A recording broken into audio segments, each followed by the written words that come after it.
Yo guys, what is going on? Welcome back to another video. Today we talk about Hull City versus Middlesbrough and what happened last night. Obviously you guys know I went, as I had some preview and I mentioned I was going. Twitch I wish I never went, but obviously I love my football club, so I'm going to go and support them throughout whatever game we go to.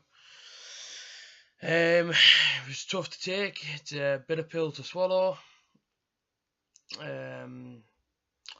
It was a really sad night, to be quite honest. As soon as the fourth goal went in, I think we all knew it was pretty much over then. You know, I don't really know where to go from here. We all know Agnew's maybe not the man for the job, and I know that's harsh, like talking about 2 games, but you know what I mean. The guy's not a manager, is he? Let's be honest. Yeah, he's been at other clubs and he's been assistants and maybe managers, whatever else. But he can't manage his football club, and maybe sacking Cranko wasn't the option. You know, maybe we can all say that now, because when he was here, he wouldn't have let that scoreline happen last night. He wouldn't have let us concede 4. Yes, it may have ended 1 or 2-0. That's fair play, and I only had 1 shot on target, but I don't know. I mean, we can all start looking around for excuses to why we lost last night and why that could have potentially got us relegated. Because now we need a miracle to stay up. Like it's past. You know, it's flipping. I don't know. As we know, we gotta maybe get 8 or 9 or 8 points now to stay up. You know, I mean, their win, that's like 3 wins, and I'm gonna be honest. I'm not trying to be negative. I'm trying to bring the most positive attitude to my videos as I can, but I can't personally see us getting 9 points. Last night we were absolutely shocking. Like, it was embarrassing in the end. It was embarrassing. It was like 70 minutes on the clock, and the players you could just see they just didn't want it no more. And there were certain individuals on the pitch last night that played for the shirt until the end, and I can name them because they even come over at the end to clap us when the rest of the team didn't, which I thought was absolutely disgusting. That is, if that sort of performance sent us down, and you can't come over and clap the travelling fans who stick by this club through thick and thin, no matter what result, we're always there and we cheers on right till the end, and you can't even come over at the end and clap us off. That is shocking. He needs to have a hard look at himself in the mirror. It was bad. It was really bad what they did. The 3 individuals that did come over, right over to us, and if they got any further, they would have been in the stands with us, clapping us. The 3 were Adam Clayton, Martin Daroon, and Ben Gibson. Ben Gibson even reduced himself to tears. You know what I mean? You know what I mean? He's a local lad. He's like all of us. He wants us to win. And when the team aren't pulling the weight and the team don't look like they want it, it's going to upset him. And he cried and he showed his passion. I ain't seen many players do that in my 22 years of liking football or loving football or being a part of a fan of a football team or any other opposition. I've never seen any sort of player cry during a season because we lost a game and it could send us down. That's passion. Stuart Downing, hang your head in shame because he didn't even come over and clap us. He just walked off. Victor Valdez walked off. That Guardiola bloke, however you pronounce his name, stood on the halfway line, looked at the floor, walked off. Like, why can't you just come over and clap us for travelling to Hull? I know it isn't a far place from Middlesbrough. It's only an hour and a half away. But why can't you at least come over and clap us and just say thank you for the support? Thank you for being here all season. Sorry to send your club down. Why can't you say it? You know what I mean? Why can't they just come over and do that? I hate that. I hate that in football when the team can't recognise the fans. It's not good, is it? I mean, even Leo come over, goalkeeping coach, and he was kissing the badge and clapping us and trying to keep us as a unit, because that's what we need to be now. The fans just need to be a unit right until the last day. Yeah, fair enough if we want to accept that we're relegated. How else can we look at it if the players aren't going to put the performance in? And last night, I honestly thought we were travelling up the hall on the coach with a few friends. And I was saying I felt positive and I felt good. And I know Marco Silva, he hasn't been beaten at home. But I looked at the squad before the game and I genuinely felt confident that we could go there and get something last night. Even if it was a draw, then fair enough. At least we went there and we gave the effort. So let's just talk about the game. Let's get into the game. Obviously, we come out the tunnel and you had these like fire things going off. I don't know what the hell all that's about. Anyway, match kicks off. they score and it's disallowed, and straight away I'm thinking, what the hell? They got in far too easy. You know, when you look at the team choice, the back four, one player stood out for me, and I don't just say it because I'm wearing his scarf or he's a captain. Ben Gibson for me, he's got an England call up. We all seen he's got an England call up. The guy is good. The guy is quality, and when he's in the team, you know, defense should like bounce off him. Daniel Ayala comes back in, which I wanted. I won't lie, I wanted that in my preview, but I didn't think he'd come in and give like a schoolboy performance because that was ridiculous. The guy couldn't stay with his man. He was all over the shop. There was a counter attack on in the second half, and the guy was just jogging back. No effort to get back whatsoever. Antonio Barahan, well done. We got a throw in. You managed to throw it in successfully, but you can't even like tackle your man.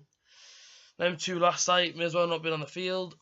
James Husband, I'm not going to criticise him. He's not played this season at all for us. Yeah, he had a good game. May not have had the best games, or may have had a good game. Whatever. I'm not going to talk about James Husband. Well done in his first appearance this season. I don't think he played a bad game, but obviously being his first game, we give leniency. But you look at the first goal. I'm sure many people watch Match of the Day, etc. Ayala leaves his man. They go in. They're practically sweaty it. He shoots, scores. It's 1-0, but it's disallowed. We then run down the pitch. Traore, I don't know if that's a shot or it's a pass, whatever. Anyway, ball goes in. We go absolutely ballistic in the away end. And then a few minutes later, you go back to 1-1.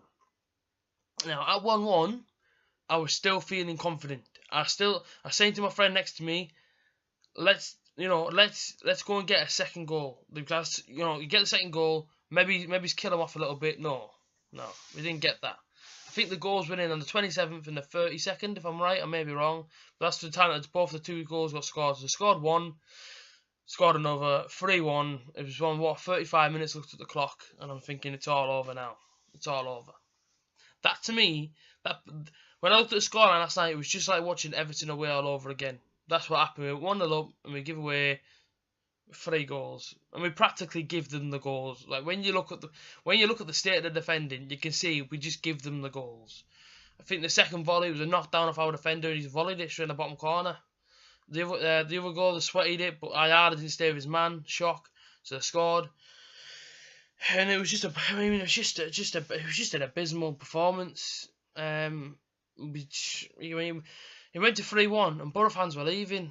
I mean, that's how much confidence we've got in this team. It's like, that's how much confidence the fans have got that Borough are going to come back and get something. Fair enough, we get the goal back, Martin Daroon. May have been offside, may have been onside, what have you. Anyway, we score it, and then they get the fourth. Harry Maguire. Borough fans are obviously familiar with Harry Maguire. There's a lot of talk on us wanting to sign him and whatnot. We didn't bother, so he scores past us. Nice one.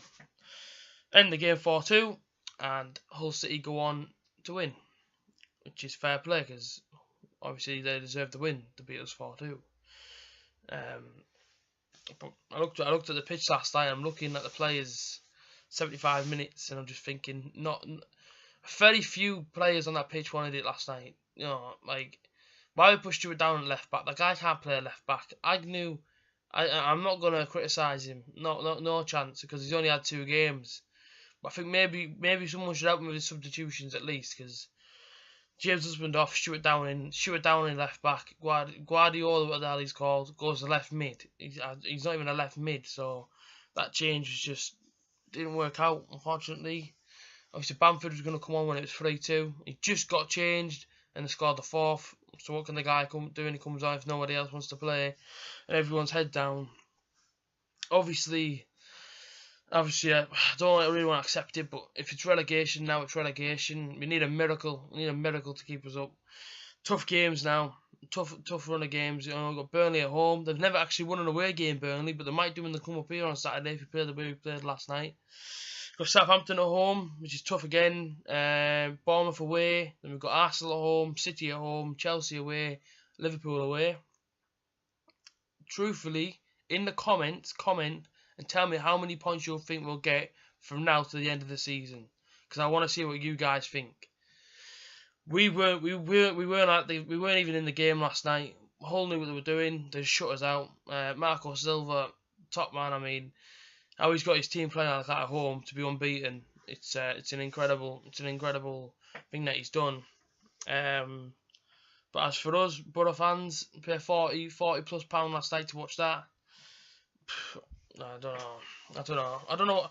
You know, we love this football club more than anything. And when the players don't put the performances in, it makes us upset. It makes us heartbroken. The fact that we know we might be going down after doing seven, and I mean long years in the Championship. They were long years in the Championship, but we stood by the club. You know, helped us to promotion, the fans, and we go down. And it's heartbreaking. It really is heartbreaking. But if we go down, we go down. We have to rebuild. We know players will probably be off. Obviously, the grader goes back to Valencia, and a few of the other players we got. You know, with the talents, we can't expect them to stay at the club. But we have to bounce back. You know, we have to keep loving this club as we always do, and we have to bounce back. And we go again Saturday, Burnley. And it's the thing with Borough fans, no matter how many times we lose, no matter whereabouts we are in the league, you know, we could be Sunday League and we still go to the games because we love this football club. And that's the important thing. You know, as long as we're doing our bit, keep getting behind the boys, keep singing, keep bringing the atmosphere every game, cheering them on, regardless if we get beat 4-0 or win 1-0. That's what we need to keep doing. And one day we will get our rewards. This has been my review of Middlesbrough versus Hull. Let's see how we do. Let's see how we do Saturday at Burnley. My preview will be out sometime next week. Hope you guys have a good rest of the day. Up the Borough.